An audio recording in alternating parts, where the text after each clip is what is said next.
Jean-Jacques Bourdin. Il est 8h34, bonjour à toutes et à tous, merci d'être avec nous. Vous voulez savoir, alors parlons vrai ce matin avec Rachida Dati, ministre de la Culture. Rachida Dati, bonjour. Bonjour. Merci d'être avec nous ce matin sur Sud Radio. La campagne pour les législatives a officiellement commencé. Kylian Mbappé a déclaré hier « Je suis contre les extrêmes, contre les idées qui divisent. Les extrêmes sont aux portes du pouvoir. J'appelle tout le monde à aller voter. » Le capitaine des Bleus devait-il se taire ou est-il dans son rôle lorsqu'il s'exprime publiquement ? Moi, j'ai trouvé ses propos apaisants. J'ai trouvé ses propos équilibrés et j'ai vu que certains ont voulu l'utiliser ou l'instrumentaliser en disant il a appelé à voter contre le Rassemblement national, ce qui n'a pas été le cas. Il a dit j'appelle à voter contre tous les extrêmes, contre les idées qui divisent. Et il a été, j'ai trouvé que c'était nuancé et que finalement c'était très politique. Il a dit lui-même, je me suis retrouvé dans cette situation en disant que les jeunes évidemment étaient souvent dans l'abstention. Et moi j'ai trouvé son propos équilibré. Équilibré, contre les extrêmes, c'est assez clair peut-être, non ? C'est contre l'extrême droite et contre l'extrême gauche. Ah ben moi j'ai trouvé que c'était très clair. Vous savez, c'est un jeune, moi je suis admiratif de son parcours, moi je l'ai connu, c'est un jeune homme qui est assez humble, et y compris quand vous le rencontrez, pourtant il est champion du monde, je l'ai vu avec des jeunes, je l'ai vu avec des enfants malades, je l'ai vu dans des circonstances un peu personnelles, et j'ai trouvé que il avait... je veux dire l'intelligence de la situation. Il n'oublie pas d'où il vient et il n'oublie pas ce qu'il a vécu. Et donc c'est pour ça qu'il n'est pas dans un propos caricatural. Vous pourriez dire la même chose ? Je suis contre les extrêmes, contre les idées qui divisent. Oui, mais mon parcours, ma vie, mon engagement politique vient d'où ? Il vient de cela. Je suis contre la division, la discrimination, évidemment l'essentialisation. Si on rentre dans le fond, après on peut parler du programme économique si vous voulez, de ces deux partis extrêmes. Mais et je fais pas de morale. Moi, je diabolise personne, ni les électeurs, ni les formations politiques. Mais quand vous avez des formations politiques qui font du tri parmi les citoyens, ils disent il y a des vrais Français et pas vraiment des vrais Français, alors que les mêmes contribuent à la richesse de notre pays. Et puis les autres, je parle de l'extrême gauche et je le dis avec beaucoup de force, qui vous, j'allais dire, essentialise. C'est un mot, j'allais dire, que parfois on ne comprend pas, qui vous assigne à votre origine ou à votre condition ou à une religion ou à une identité que vous ne revendiquez pas forcément. Et donc, moi, je suis très choquée, par exemple, par cette alliance de la France insoumise qui a le lead sur ce Front populaire. Je trouve que c'est faire injure à cette dénomination. Mais ils ont le lead, l'extrême gauche a le lead sur la formation de gauche qui se présente aujourd'hui devant les Français.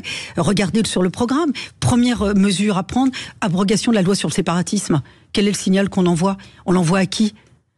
On l'envoie à l'islam politique. Moi, je me cache pas derrière les mots. Quand on dit on veut un débat sur la laïcité, la laïcité, c'est effectivement, moi, c'est pas un débat sur la laïcité. Je veux qu'on lutte efficacement contre l'islam politique. Moi, je trouve, nous incarnons un programme de protection de nos valeurs, de protection de la sécurité, enfin de la protection des Français, évidemment par des mesures concernant la sécurité, avec des politiques pénales qui soient fermes et mises en œuvre, la protection de l'emploi et donc du pouvoir d'achat par la réindustrialisation de la France. La protection aussi de notre pays par une maîtrise des flux migratoires. Tout notre programme, toute notre ligne, elle est sur la protection des Français.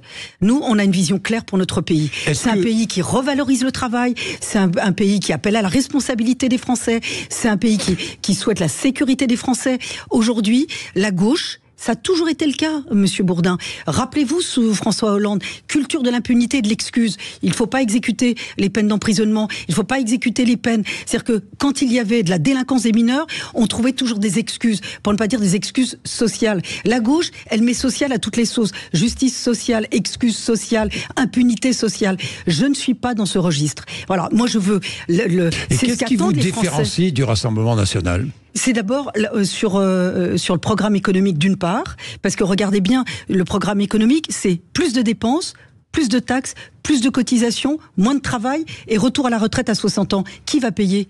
Qui va payer ? Ça va être les entreprises ou les Français ?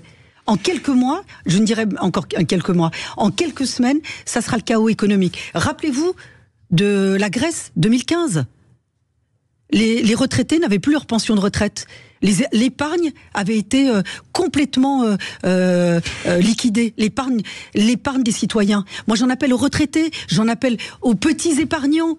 Vous savez, il y a des gens qui ont épargné toute leur vie 5 000 euros, 10 000 euros pour eux, pour leur famille, quand ils disent que les temps peuvent être plus difficiles.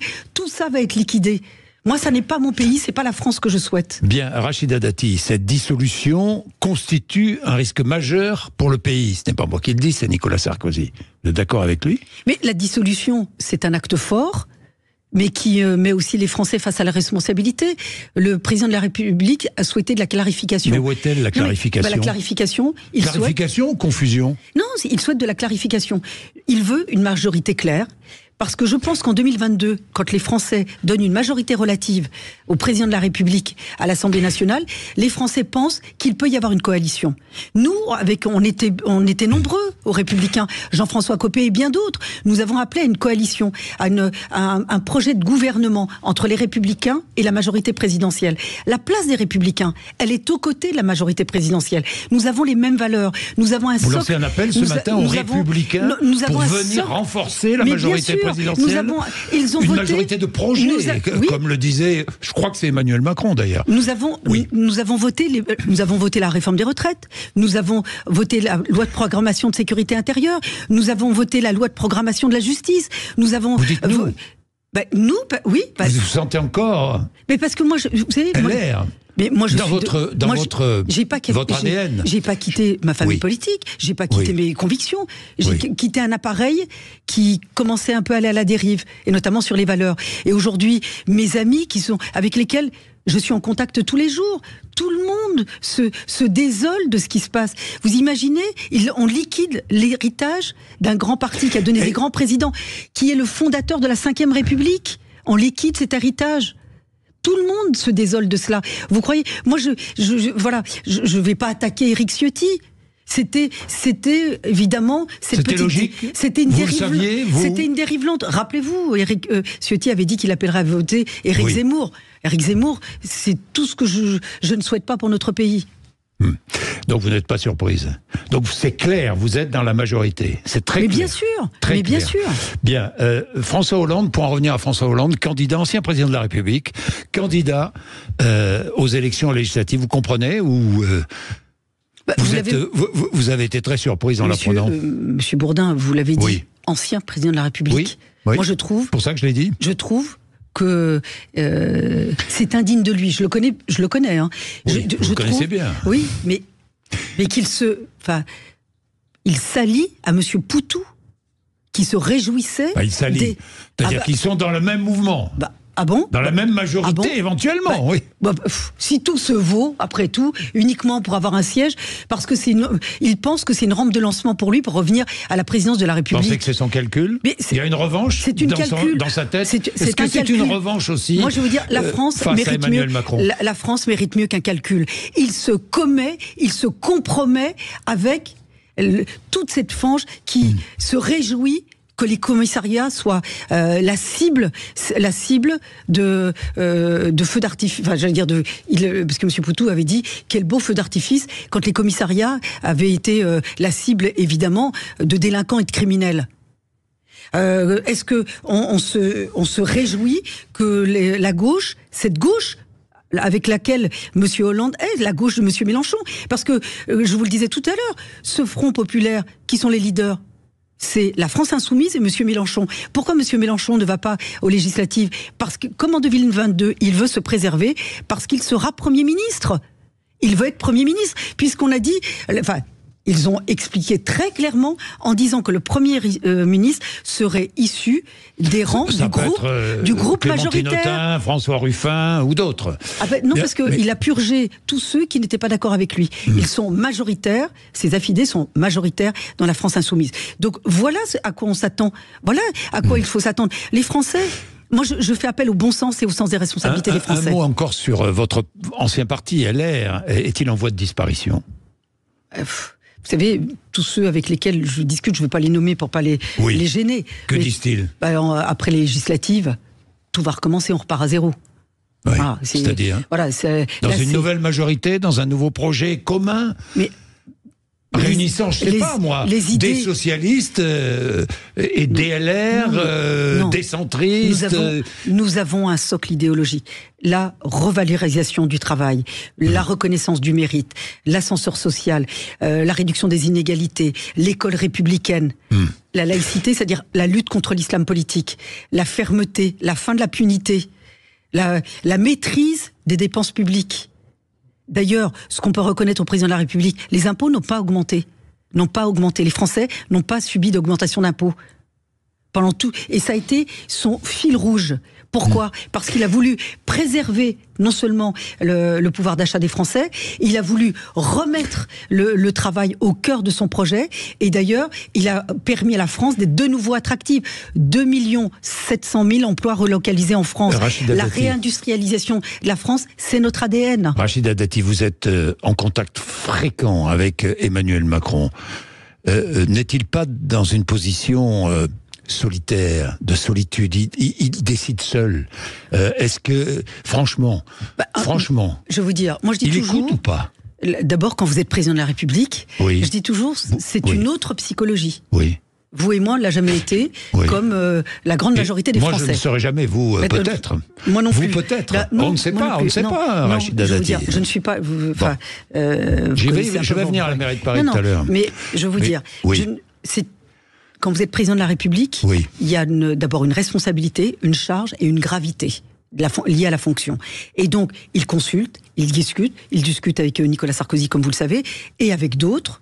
Il a des capteurs Sarkozy dans la société. Qui n'a pas été tendre avec lui dans l'interview accordée hier. Je suis pas d'accord avec vous. Ah bon? Je suis pas d'accord avec vous. C'est la présentation qui en a été faite. Non, alors. Je suis pas d'accord avec vous. Vous connaissez la clarté des propos de Nicolas Sarkozy, la franchise de Nicolas Sarkozy. Et donc, il dit les choses. Il n'est pas dans l'injure, il n'est pas dans l'attaque, il n'est pas dans l'agression. C'est ce qu'il pense. Il pense que Emmanuel Macron a commis une erreur. Vous le pensez? C'est pas ce qu'il dit. C'est pas ce qu'il dit dans son interview. C'est ce qu'on le comprend quand même. Oui, non, mais c'est ce que vous comprenez. Mais Nicolas Sarkozy, il n'a pas besoin qu'on le comprenne. Il dit les choses très clairement. Voilà, c'est pas ce qu'il dit. Un risque majeur pour le pays. Vous le pensez? Vous le pensez? Mais attendez, Monsieur Bourdin, même quand vous vous représentez une élection, même quand on vous dit vous serez réélu, c'est toujours un risque une élection. C'est comme la vie. Voilà. Est-ce que Emmanuel Macron doit s'impliquer dans la campagne encore? Moi, je considère doit-il se mettre en retrait, comme le souhaite, si j'ai bien compris, Gabriel Attal? Moi, je trouve que les Français, c'est comme ceux qui disent mais est-ce qu'on le met ou pas? C'est la majorité présidentielle. Il est le président de la République et on va pas se cacher. Faut pas se cacher. Moi, j'estime que quand vous êtes responsable, faut pas se cacher. Voilà. Est-ce que le Rassemblement national au pouvoir serait un danger pour la culture en France? On a entendu sur la privatisation de l'audiovisuel public, c'est le premier point. Avant d'être ministre de la Culture, moi je pense que la France, compte tenu de ses valeurs, il faut un service de l'audiovisuel public. C'est un service public, avec du pluralisme. Ce serait une faute de privatiser ? Moi, je pense, parce que après, vous pouvez avoir des lignes éditoriales qui soient libres, hein, c'est pas le sujet. Mais l'audiovisuel public, c'est évidemment l'indépendance, le pluralisme. Ça coûte cher. Le pluralisme. Ça coûte cher, dit le RN. Oui, mais la démocratie, c'est un coût. Voilà, c'est comme les services publics. Parfois, vous faites des politiques publiques qui ont un coût. La France, c'est pas une entreprise. On n'est pas dans la rentabilité. Moi, je trouve que quand vous gérez un pays, c'est pour ça que quand les gens disent on est en faillite ou c'est pas une entreprise. Donc vous êtes opposé à la privatisation? Moi, je suis opposé, mais c'est pour ça d'ailleurs que j'avais porté ce texte et que je me suis emparé de ce texte dès que je suis arrivé, parce que je souhaite évidemment préserver un audiovisuel public fort, avec des forces rassemblées, avec un financement sanctuarisé. Oui, pour préserver l'audiovisuel public d'une privatisation, c'est cela. Et puis surtout qu'il y ait un pluralisme, et ça permet d'avoir une fiabilité, une qualité de l'information et des programmes de qualité pour l'ensemble des Français. Mais plus largement sur la culture, si le RN arrive au pouvoir, est-ce que vous avez des inquiétudes ? Mais vous avez des inquiétudes. Le monde de la culture qui s'inquiète. J'ai vu, vous avez vu comme moi, mieux que moi même, 15 syndicats du spectacle vivant qui appellent à se mobiliser en faveur des candidats qui s'opposent au Rassemblement national. La culture, je veux vous dire, quand je suis arrivée, j'ai dit effectivement... C'est pas que le patrimoine. Non mais c'est comme, moi j'ai lancé le printemps de la ruralité, parce que c'est 22 millions de Français en ruralité qui ont effectivement des difficultés d'accès à la culture. Et évidemment, j'avais des mesures fortes que je devais annoncer. Je devais les annoncer le 4 juillet. Lesquelles ? Je ne peux pas, nous sommes en réserve électorale. Je ne peux pas. Donc je ne peux pas les annoncer. En tout cas, peut-être que le président de la République, lui, peut le faire. C'était prévu pour le 4 juillet. Des mesures fortes pour la ruralité et notamment pour l'accès à la culture. Parce que le sujet de la culture, finalement, c'est l'entre-soi. C'est le côté un peu club. Voilà. Et d'ailleurs, moi, je vous renvoie, et on n'est pas forcément de la même, j'allais dire, mouvance politique. Je vous renvoie à la tribune d'Ariane Mouchkine, qui est excellente, qui dit peut-être, on a peut-être un peu trop donné de leçons, et on n'a pas vu ce qui est arrivé, et on n'a pas vu la souffrance des Français. On les a pas entendus, on leur a dit ce que vous voyez, vous le voyez pas, ce que vous entendez, vous ne l'entendez pas, ce que vous vivez, vous ne le vivez pas.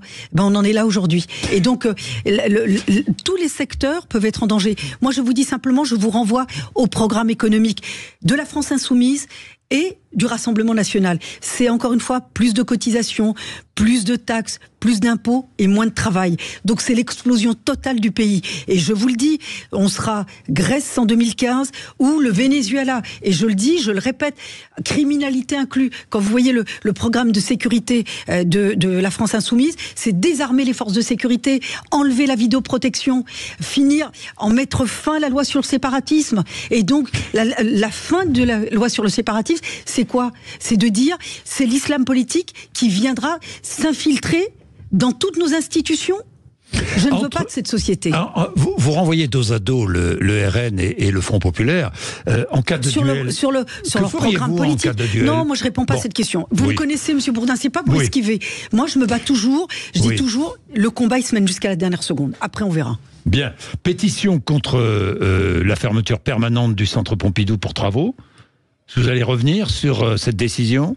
Mais, je veux dire, il faut bien qu'il y ait des travaux, mais les collections... Par tranche par tranche. Oui, bien sûr. Demandent les pétitionnaires. Oui, mais les travaux sont extrêmement importants.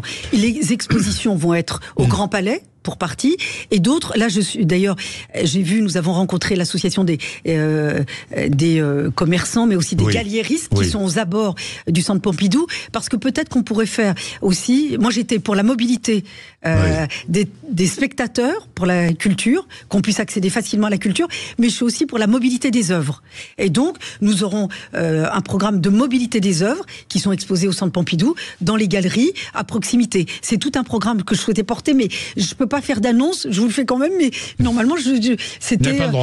j'ai pas le droit, mais je vous le dis quand même parce que je l'avais signé avant la dissolution. Donc c'est bon. Si vous quittez le gouvernement, vous retrouvez la mairie du 7e. Mais je suis toujours maire du 7e. Vous êtes toujours maire du 7e. J'ai jamais quitté ma mairie. Non, mais vous allez vous réinstaller à la mairie du 7e.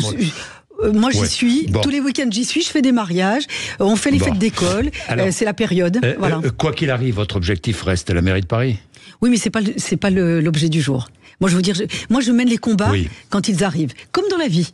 Vous savez, et vous le savez bien, quand vous avez des épreuves personnelles, et j'en ai vécu encore récemment, à un moment donné, la priorité, c'est de surmonter les épreuves. Aujourd'hui, on a un combat difficile, un combat de mobilisation et d'amplifier une dynamique politique et électorale. On a un projet parce qu'on a une vision pour la société française.